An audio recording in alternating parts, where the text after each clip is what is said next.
Presiding officer. Correct. So do not limit the order of the court, ma'am, and to the subpoena.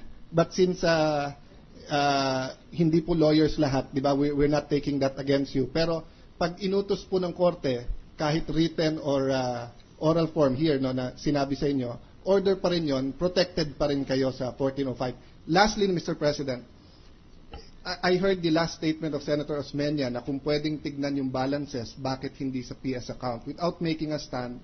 Actually, the defense took an extra trouble of asking the court if they can go to the bank and if they can get that. But actually, that's even unnecessary because their client is the owner of the account. That's correct. All he has to do is write the bank, give me my statements. No, And but the bank will give them the statements. But it created confusion now that if you can ask for all of the accounts balances, why not for the other accounts? That's a legitimate question from a senator judge. But just to clarify all those issues, Mr. President, so tatlong issue yon: new accounts, account statement, at pangatlo, yung order of the court. Thank you, Mr. President, and my apologies to the gentleman from Iloilo. Mr. President, I will not continue the discussion right now, but before we go on, may we just know from the witness if she needs to go to the restroom. I have been 9 months pregnant at one time, and she's been sitting for an hour, so just as a matter of courtesy. Thank you, Your Honor, for the consideration. Madam Okay lang Witness, po ako. do you want to be excused for a while? No, Your Honor. Pwede lang po makainom ng tubig. Mr. President, if there are no questions to the witness, why don't we discharge her until the next session? The gentleman Meron pa? from Iloilo first. Meron daw, Mr. President. Mr. President, I wish to add my voice and hopefully clarify the whole thing. The first, just limiting it to the BPI, the first set of documents were those produced by the witness this afternoon, which shows the cash position of Chief Justice Corona as of December 31 of 2005, etc., up to December 31, 2010. The ending cash position as of December 31, 2010 is 12,024,067 pesos. Now, that's the first set of documents. The second set of documents, Mr. President, will be the monthly statements from 1989. No. 19 what? 2005. 2005. From 2005 up to 2010, which in effect, the depositor has given his consent through counsel for the examination. So that's I don't think there is any dispute there. Whether or not it is covered by the subpoena is immaterial because the depositor has given his consent through his counsel. Just a minute. 2005 or 1989?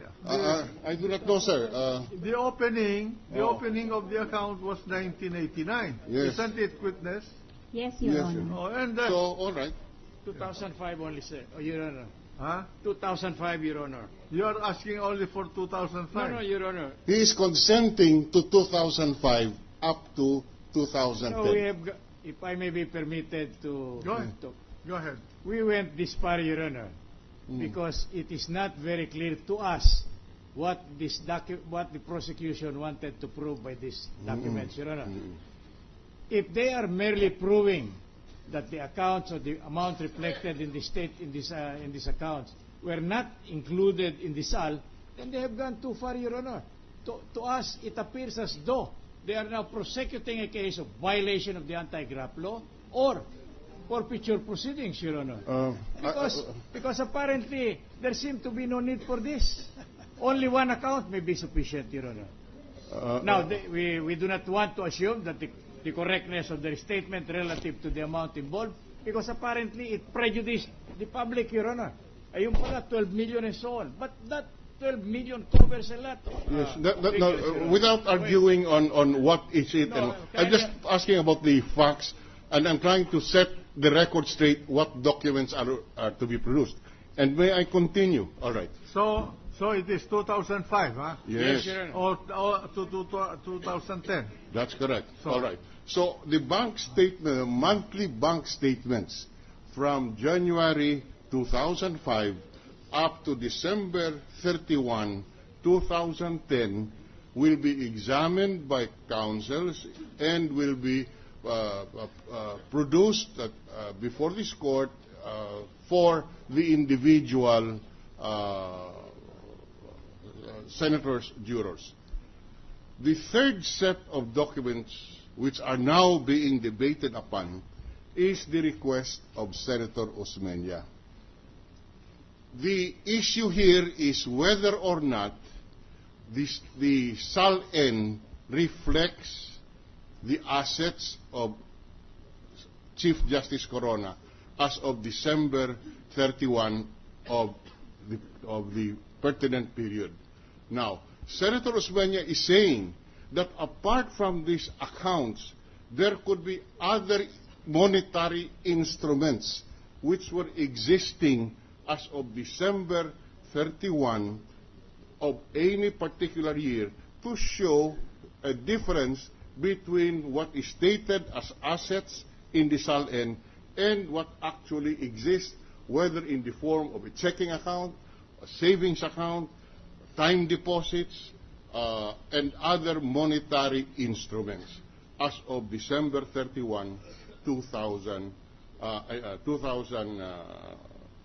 ending 2010. And this is for the information of Senator Osmeña and the members of the court who may be interested in that. It is not evidence for either side. This is, in effect, an evidence for the court. That is certainly allowed and not covered and limited by our subpoena. I repeat, this, in effect, is a document that a judge is asking for. It can be an exhibit for the court.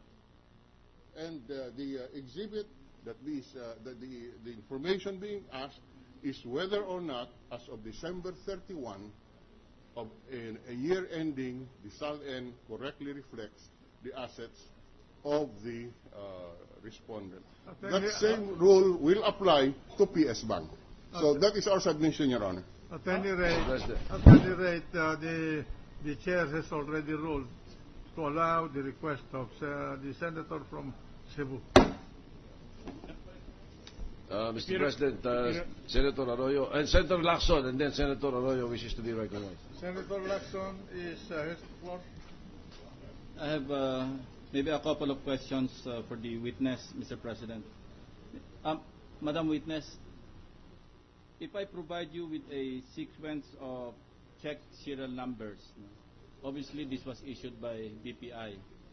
If I provide you with a sequence of check serial numbers, will you able to tell this court if this check serial number was issued by your branch? For example, there's a check serial number 00004047774. There's another one 000040480. So sequential po ito na magkakasunod. Another one 000040495. So kung hindi po ngayon, pwede pong pagbalik nyo sa Lunes, kung hindi pa kayo nanganganak. Kung ibigay ko po sa inyo ito, ma-identify nyo kung nanggaling po sa bangko nyo ito. Your Honor, I can only identify if the check is issued by the account holder from my branch through the account number po at saka yung address nung Kung account name po. Hindi po account number, kundi account name associated with the check serial number or numbers. By serial number po, hindi ko po ma-identify. So, salamat po. Yun lang po. Well, No, may reference, Mr. President, para hindi ako pagbintangan na nagsasaliksik dito. Yung ding exhibit na i-submitted dito sa korte. Exhibit quadruple C, Exhibit quadruple C-1, and Exhibit quadruple C-2. Kasi ito po yung ginamit na pambayad. Ito mga check serial numbers na ito, ang ginamit na pambayad doon sa Unit 38B sa Bellagio. Isang 5 million, isang 5 million, at isang 4.510225 million pesos. Again po, I can only identify through the account number.